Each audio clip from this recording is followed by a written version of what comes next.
So you want to hear more about kobolds? Well, you sent us some pretty interesting stuff about these creatures. Yeah, I'm pretty excited to get into all this with you. Yeah, it's Um, elves, huh? they're not, your typical fairy tale. No. Definitely not. These are something else. These household spirits, right? Right, from German folklore, yeah. A really complex history, too. Yeah. So maybe we should just start with, like, the basics. Yeah. What is a kobold, really? I guess you could think of them as a spirit, like, connected to a home. Okay. Almost like a supernatural resident, maybe? Okay, like they live there. Yeah, exactly. But they can be helpful around the house. They can also, get up to mischief and pranks. So it's like a live-in house spirit that has its own personality. Exactly. And it's that personality that's key here. Okay. You've got to keep a kobold happy. Okay. All right. Like, treat them well, and they might just help you out with the chores. Okay. Even bring good luck, right? Yeah. But mistreat them. Oh, you're going to have trouble. So it's sounds a little precarious. Just a little bit. What do these house spirits need then to stay happy? What do they need? Well, the sources we've got here, they mention offerings, Okay. like sweet milk and bread. Okay, like a little rent. Kinda, yeah. Yeah. You pay your supernatural tenant, keep things peaceful, right? Right.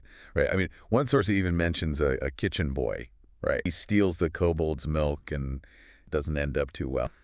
Pretty grim. So there are consequences. There are definitely consequences for breaking the agreement. Yeah, for sure. I mean, the stories that they really show how important it is to respect these beings. Right. To keep that harmony in the house, Makes sense. One thing that's pretty interesting is that even the name, like the name kobold itself, seems to have some clues about their nature. Yeah, that is interesting, isn't it? Yeah. The word kobold originally referred to these little figures.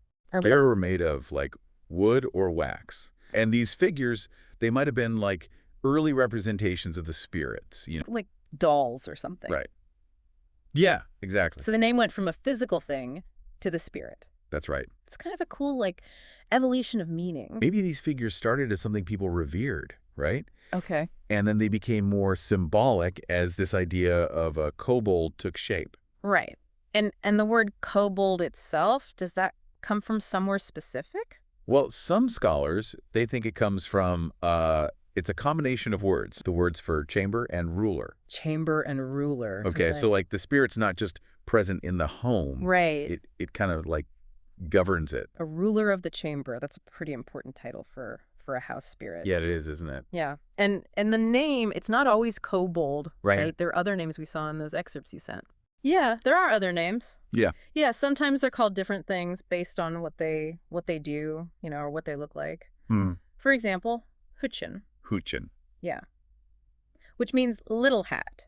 Okay. It refers to, how they're often shown with those red caps. Those red hats. Yeah, they seem to be pretty consistent. They do, yeah. Almost like a kobold trademark, It makes you wonder if there's a connection to other creatures. Right, from other folklore. Yeah, exactly. I mean, the red cap, it pops up, in other places in Europe. Right. Like you've got the Norwegian Nis. Oh. Makes you think about where these beliefs came from and how they spread. Right. Like there's this whole, like, network of these mischievous little red hat wearing spirits running around Europe. I like that. Yeah. So Hutchen, are there other names besides that? Oh, yeah, there are. You've got Heinzelmann. Heinzelmann. Okay. They're often described as taking on a cat form among other forms. Right. And the name itself, it probably comes from Hintz. Hintz. Yeah, which was a common cat name. Okay. So like it's like they're hinting at their disguise. Like a sly little nod. Yeah. It's like they're hiding clues to their nature right there in the names. What about Klaboterman? Klaboterman, that's the ship kobold. Oh, right. The ship one. Yeah, puts a bit of a maritime spin on the whole house spirit thing. So we have the home, the ship. Are there any other kinds of places they show up? Well, some names, they just describe their personality, like Klopfer, Klopfer. Means knocker. Oh, I see. That one's known for making noises. Okay. Disruptions around the house. So like a little supernatural poltergeist? Yeah, keeping things exciting, a few knocks here and there in the night. Yeah, right. Right. It seems like they come in all kinds of personalities. I do. Helpful to mischievous, even a little spooky. Yeah, and that's part of what makes them so interesting. They represent this whole, this back and forth between us and the supernatural. Right. You never really know what you're going to get with a kobold, do you? No. It's part of the mystery. Keeps their stories interesting, Yeah. keeps you wondering, like, what else they've got up their sleeve. Okay, so we've talked about what they are a little bit, right? Yep. But what about, like, what do they look like? Yeah, that's a good question. Well, be prepared, because there's not just, like, one answer. Right. Those excerpts you sent me, they describe them in all sorts of ways. Right. Yeah, like they can change how they look whenever they want. Yeah, like that's part of the whole thing with them, you know? Yeah. It makes them so interesting. Some stories, they say they're childlike. Yeah. Other ones, they're old, they got beards. Right, right. Like they're playing with us, you know. Yeah, it's like they're messing with what we expect. Right, blurring the lines between like what we know and what we don't. Exactly. But even with all that, like changing, there are some things that are pretty common. Okay. Right. Like those red caps we were talking about. Right. They show up a lot, especially in the stories from like northern Germany. So not just a fashion statement then. Maybe not. No. Maybe it's like a regional thing. Could be. Oh. Could be. Some of the stories even say that those caps have like magic powers. Oh wow. Yeah, make you invisible. Okay. Or give you other, abilities. Interesting. And speaking of invisibility, Yeah. that seems to be another thing that pops up a lot with kobolds. It does. A lot of the stories say they're like naturally invisible, but when they want to show themselves, they can appear in some pretty surprising ways. Like what? Well, sometimes they appear as like children, Okay. which, it ties back to that idea that kobolds are maybe the spirits of children who died young. Oh, there's one story. It's pretty creepy actually. It's about a maid. Okay. She wants to see the kobold's real form. Oh, okay. And then, well, she sees a dead child Oh, wow. in a pool of blood. That's a pretty dark discovery. Yeah. I guess sometimes it's better not to know, you know. Right. Curiosity killed the cat, or the kobold, I guess. Exactly, but they don't always show up as something so scary. Sometimes it's animals. Okay. Like cats. Yeah. Or even hens. So you never really know what you're looking at, huh? Yeah, right. Makes you think twice about that Yeah. that cat hanging around the house. Right. It's like adds a whole level of like uncertainty to everything. It does. Makes you wonder what else is out there that we just don't see. Definitely gives a new meaning to that whole curiosity killed the cat thing. But so they turn into animals? Mm-hmm. Can they turn into like anything bigger? More like, fantastical? Mm. Well, there are some descriptions that link them to dragons, believe it or not. Oh wow. Yeah, some even say they look like fiery streaks in the sky, Mm. like tiny dragons flying around. Okay. And some stories they say they hatch from chicken eggs, From eggs. yolkless, of course. Oh, okay. Adds to the whole otherworldly thing. Yeah, that's a pretty wild image. Like hatching from an egg. Yeah, That really, I mean, it's like, are they a spirit or a creature? it's hard to say, isn't it? And that's part of what makes them so fascinating. Right. They don't fit into our neat little categories. They make us rethink the whole idea of natural versus supernatural. Right. They don't follow the rules. Yeah. So with all these different ways they can look and being invisible on top of that, Yeah. how can you even tell if you've seen one? Well, that's the question, isn't it? Yeah. People have been wondering about that for ages. Some people, they think that, you know how we talked about leaving those offerings? Right. The milk and bread. Yeah, well, if those offerings disappear mysteriously, that's a sign. Like a little like supernatural confirmation. Yeah, like the kobold saying, hey, I'm here. Right. But even then, you got to remember, they like to play tricks. Oh, for sure. So it's a balancing act. It is. You know, you got to keep them happy, but also like watch out for their pranks. Yeah. So what happens when that balance gets messed up? Like if a kobold becomes a real problem. Well, the sources we've got, they mention a few ways to deal with that. Some people, they suggest exorcism. Oh wow, like calling in like a priest or something. Yeah, like you bring in religious authority to get rid of the spirit. Okay. That's pretty intense. Yeah, it's a bit extreme, but Yeah. Maybe if it's a really bad situation. Right. If it's gotten out of control. Are there any other ways? Well, believe it or not, some people say they say insults can work. Apparently kobolds are kind of sensitive. So if you insult them the right way, that might be enough to make them leave. Wow. That's pretty interesting. So on one hand, you've got like placating them with gifts, right? Mm-hmm. And on the other hand, you can offend them with words. Yeah, it's like they have this, this complex personality. Right. It's almost like contradictory. It is. It is. It shows you that, you gotta understand them Yeah. to deal with them. You need respect, you need caution, and you gotta be aware of, what they're sensitive about. It's like a constant like negotiation. It is. You're trying to live together in the same space. Mm-hmm. But you also gotta acknowledge that there are these forces at work that you can't see. Right. And even if you do manage to get, a troublesome kobold to leave, Yeah. there's no guarantee another one won't just come and take its place. Oh no. Some legends, they say that every house has a kobold living there, Mm. whether you know about it or not.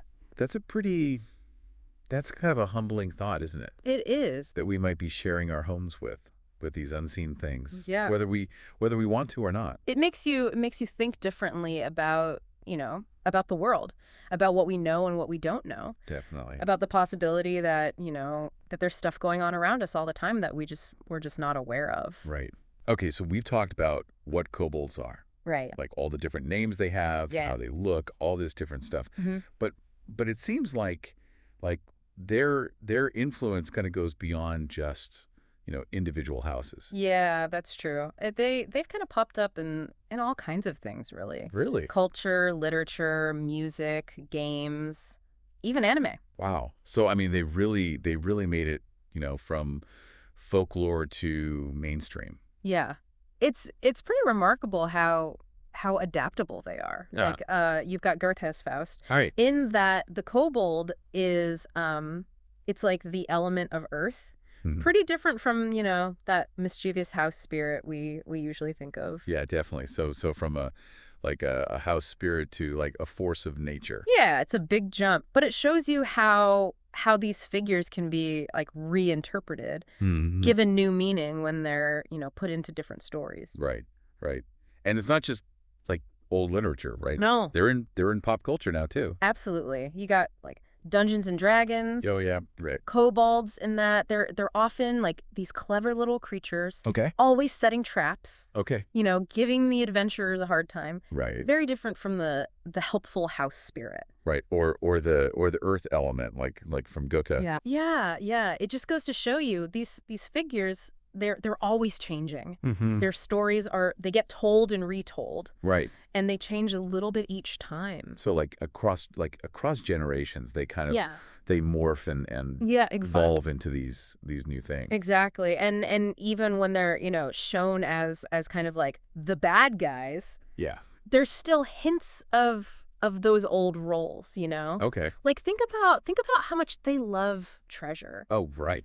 That connects back to, the kobolds bringing good luck Right. to the people who are nice to them. Like gold or grain. Exactly. It's like that potential for generosity. Mm-hmm. It's still there, even if it's, a little bit mischievous. It's still a part Mm-hmm. of who they are. Right. Even as they change, they still have that core thing that makes them a kobold. Exactly. And it doesn't stop with games. They're even in anime, right? Oh yeah. Yeah. You've got Record of Lodos War. Okay. Kobolds in that one, they're like dogs. Like dogs. Yeah, loyal to their masters. So completely different visually. Oh yeah. But still, it still has that that idea of serving, of maybe causing a little trouble. Yeah. So I mean, they've been everything from like helpful housemates to like enemies that you fight to like loyal companions. It's amazing, isn't it? It's like there's no limit to what a kobold can be. Yeah. And that's why they stick around, These old figures, they still have something to say to us. They show us how much we're fascinated by the unknown. Right. By those hidden forces that shape the world and our stories. Yeah. And it reminds us that, folklore, it's not just this like dead thing. No. It's alive, it changes, it adapts with us. Yeah.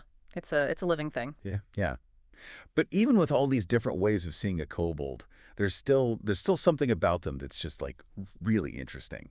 Oh, yeah, absolutely. They represent, those spaces in Hmm. between the normal everyday world and the magical world. Yeah. They make us question what we think we know, Right. and they encourage us to look for, to look for something special in the ordinary. Right. Like they remind us that there might be more to our homes, Hmm. to our lives, even to ourselves Yeah. than we realize. And we see, yeah, who knows what's really going on around us. And maybe that's the most interesting thing about them, Maybe it is. that they leave you with that question, that Yeah. that feeling of wonder, you know? Like like what's really out there. Exactly. Like if every house really does have a kobold, like some of those stories say, Yeah. what's yours like? Yeah. It's a good question to think about. It makes you think about, all those unseen things that might be affecting our lives, Mm-hmm. bringing good things, Right. bringing challenges, Yeah. you know? It makes you want to like stay curious, to like pay attention, listen for those little hints of the unknown, right? Exactly. And we've seen, the story of the kobold. It doesn't stop with folklore. Right. It's in our art, it's in our games, it's in our imagination. These old stories, they still have power. Yeah. They inspire us, they make us think, and they entertain us. Hmm. And they do that for generation after generation. Exactly. Well, thanks for joining us on this exploration of kobolds. I hope you've enjoyed this journey through their history, their strange, nature, Mm-hmm. and how much they've kind of affected our culture. Absolutely. And remember, keep an open mind. Be aware of what you can't see, and always be ready for something unexpected. You never know what might be out there. Right. Right around the corner, just waiting to be discovered.